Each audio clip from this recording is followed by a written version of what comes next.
ஸ்ரீ கர்க சம்ஹிதை மாதுரிய காண்டத்தின் 24ஆம் அத்தியாயம் அரிஷ்டாசுரன் மற்றும் வியோமாசுரனை கொன்ற கதை மற்றும் மாதுரிய காண்டத்தின் நிறைவு. ஸ்ரீ நாரத மாமுனிவர் கூறினார், அரசரே, ஒரு நாள் பகவான் ஸ்ரீ கிருஷ்ணரும் பலராம சுவாமியும் வர்தனனை சுற்றி சங்கு மெச்சோனி விளையாட்டை விளையாடி கொண்டிருந்தனர். அங்கு சில சிறுவர்கள் திருடர்களாகவும் மற்றவர்கள் பாதுகாவலர்களாகவும் நடிப்பார்கள். வியோமாசுரன் என்ற அரக்கன் வந்தான். விளையாட்டில் சில சிறுவர்கள் ஆடுகளைப் போல வேடமிட்டு மற்றவர்கள் திருடர்களைப் போல வேடமிட்டு அவற்றை கடத்தி சென்று மறைத்து வைப்பார்கள். வியோமாசுரன் ஆடுகளைப் போல வேடமிட்டு மலையில் உள்ள குகையில் கதவை ஒரு பாறையால் அடைத்து வைத்தான். அவன் மாயாசுரனின் வலிமை மிக்க மைந்தன். அவன் உண்மையில் ஒரு திருடன் என்பதை உணர்ந்த பகவான் மதுசூதனன் அவனை இரு கரங்களாலும் பிடித்து தரையில் வீசினார். அந்த நேரத்தில் அரக்கன் இறந்தான். அவனது உடலிலிருந்து வெளிப்படும் ஒளி அனைத்து திசைகளிலும் பயணித்து பகவான் ஸ்ரீ கிருஷ்ணரில் கலந்தது. அந்த நேரத்தில் வெற்றியின் சத்தங்கள் சொர்க்கத்திலும் பூமியிலும் எதிரொலித்தன. தேவர்கள் மகிழ்ச்சியால் மூழ்கி மலர்களை பொழிந்தனர். பகுலாஸ்வ மன்னர் வினவினார், முனி சிரேஷ்டரே, இந்த வியோமாசுரன் என்ற அரக்கன் முந்தைய பிறவியில் கருமேகங்களின் மின்னலை போல பகவான் ஸ்ரீ கிருஷ்ணருடன் இணைந்து நல்லொழுக்கமுள்ள மனிதரான அவர் யார்?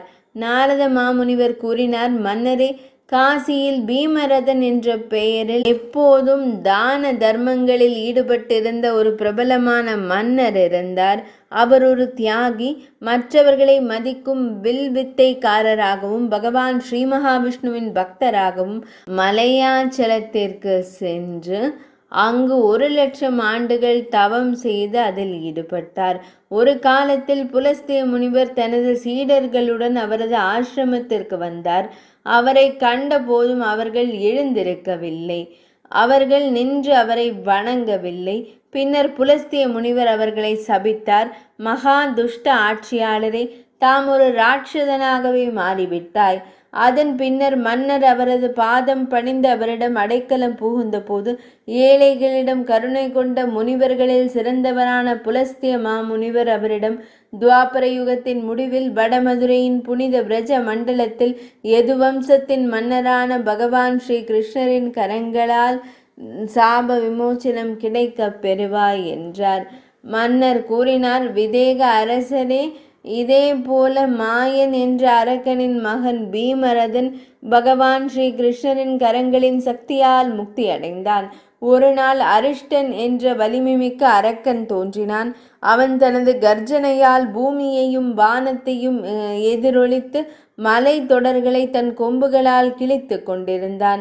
அவனை கண்டதும் மாடு மேய்ப்பவர்கள் மற்றும் பசு கூட்டங்கள் அனைத்தும் பயந்து ஓடின. அசுரர்களை அழித்த பகவான் ஸ்ரீ கிருஷ்ணர் பயப்படாதே என்று கூறி அவர்கள் அனைவருக்கும் உறுதியளித்தார். மாதவனார் அவனது கொம்புகளை பிடித்து பின்னுக்கு தள்ளினார். அரக்கன் பகவான் ஸ்ரீ கிருஷ்ணரை 2 யோஜனை தூரம் பின்னுக்கு தள்ளினான். அதன் பிறகு பகவான் ஸ்ரீ கிருஷ்ணர் அவனது வாலை பிடித்து தனது கரங்களால் அதனை சுழற்றி தண்ணீர் குடத்தை வீசும் சிறு குழந்தை போல தரையில் வீசினார். அரிஷ்டன் மீண்டும் எழுந்தான். அவன் விழிகள் கோபத்தால் சிவந்தன. பொல்லாத போர் வீரன் தனது கொம்புகளால் ஒரு சிவப்பு கல்லை வேரோடு பிடுங்கி மேகம் போல கர்ஜித்து பகவான் ஸ்ரீ கிருஷ்ணர் மீது எறிந்தான். பகவான் ஸ்ரீ கிருஷ்ணர் அந்த கல்லை பிடித்து அவன் மீது மீண்டும் எறிந்தார். பாறையின் தாக்கம் அவனை பதற்றமடைய செய்தது. அவன் தன் கொம்புகளின் நுனியை கடித்தான். அவன் பூமியை தாக்கத் தொடங்கினான். இதனால் உள்ளிருந்து தண்ணீர் பீரிட்டு வந்தது. பின்னர் பகவான் ஸ்ரீ கிருஷ்ணர் அவனது கொம்புகளை பிடித்து பலமுறை சுழற்றி காற்று மேலேறி ஒரு தாமரையை வீசுவது போல அவனை மீண்டும் பூமிக்கு தூக்கி எறிந்தது. அந்த நொடியே அவன் தனது காளை வடிவத்தை கைவிட்டு ஒரு பிராமண வடிவத்தை எடுத்தான்.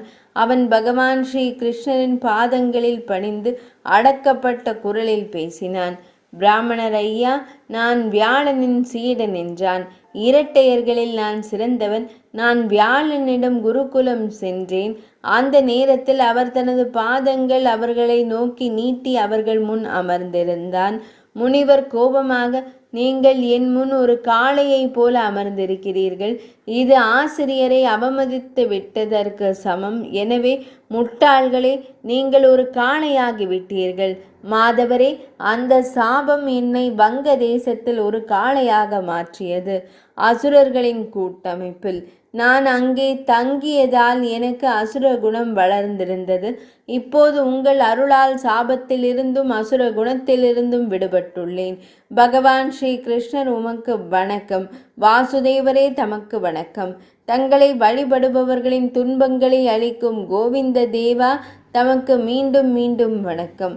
நாரத மாமுனிவர் கூறினார், அரசரே, இதை கூறிவிட்டு பகவான் ஸ்ரீஹரிக்கு வணக்கங்களை சமர்ப்பித்த பின்னர் ப்ரஹஸ்பதியின் நேரடி சீடரான வரதந்து உலகத்தை ஒளிரச் செய்து விமானத்தில் சொர்க்கலோகத்திற்கு சென்றார்.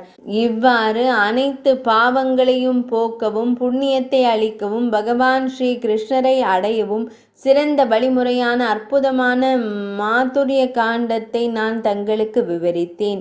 அதை எப்போதும் பாராயணம் செய்பவர்களின் அனைத்து விருப்பங்களையும் அது வழங்குவதாகும்.